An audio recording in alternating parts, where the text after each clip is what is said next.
Little Miss Chatterbox and the Frog Prince. Roger Hargreaves.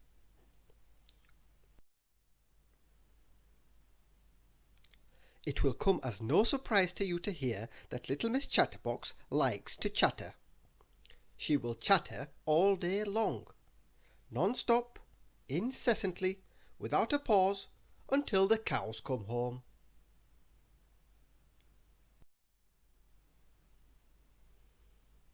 Go to bed and wake up the next morning.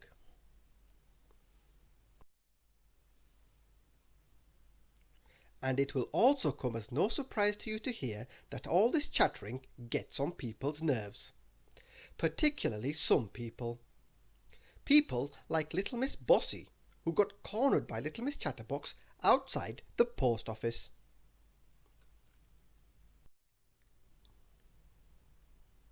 "Good morning, little Miss Bossy," started little Miss Chatterbox.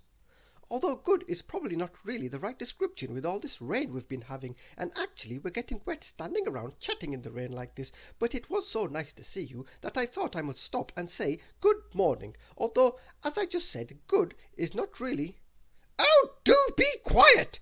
cried little Miss Bossy, and she stomped off down the street. And impatient people like Mr. Rude, who got caught behind little Miss Chatterbox in a queue at the butcher's. "I must say, Mr. Chop, that this is a wonderful display of meat," she said to the butcher. "It must take you a very long time to prepare it all. What time do you get up in the morning? It must be very early. I get up quite early, but you must get up even earlier. I bet you have sausages in the morning for breakfast.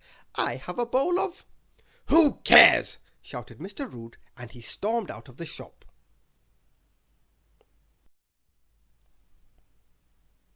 Poor little Miss Chatterbox. It is not very nice to be shouted at just when you think you are enjoying a polite conversation with somebody.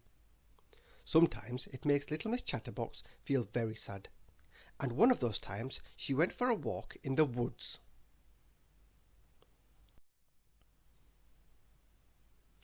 As she walked along, talking to herself, she came to a pond where she saw a frog sitting on a lily pad. So she sat down for a rest. "Well, Mr. Frog, you have a lovely spot here in the sun. It must be nice being a frog and not having anybody to tell you to be quiet," she said to the frog. "Nobody else wants to listen to me, so I might as well talk to you."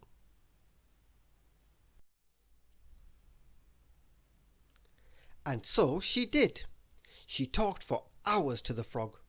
She poured her heart out. Poor little Miss Chatterbox.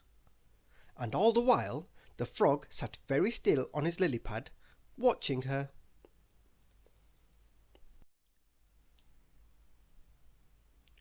Finally, little Miss Chatterbox paused for a breath.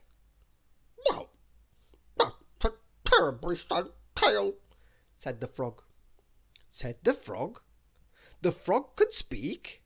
Little Miss Chatterbox could not believe her ears. "Well, I never!" said little Miss Chatterbox. "A talking frog!"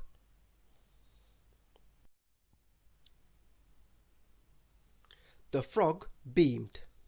"It's good to have someone so interesting to talk to," he said.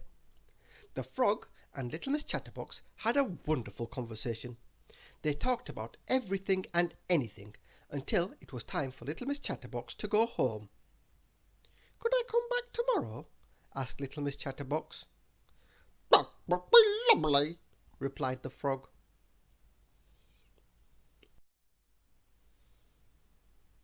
And she did go back the next day, and the day after that, and even the day after that. In fact, she went back every day for the next week.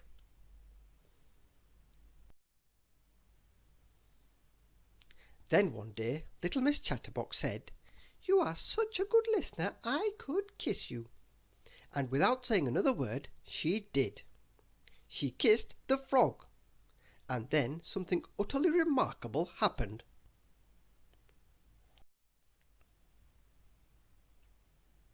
With a clap of thunder and in a cloud of smoke, the frog magically turned into a prince. For the first time in her life, little Miss Chatterbox was lost for words. "Thank you," cried the prince. "A bad wizard turned me into a frog when I was young, because I wouldn't stop talking, and only a freely given kiss could break the spell."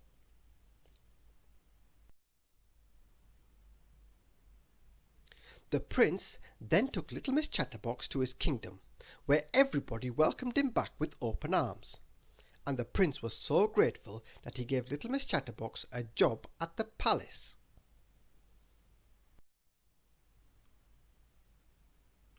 She is now the official royal chatterer on the palace radio station. Thank you for listening.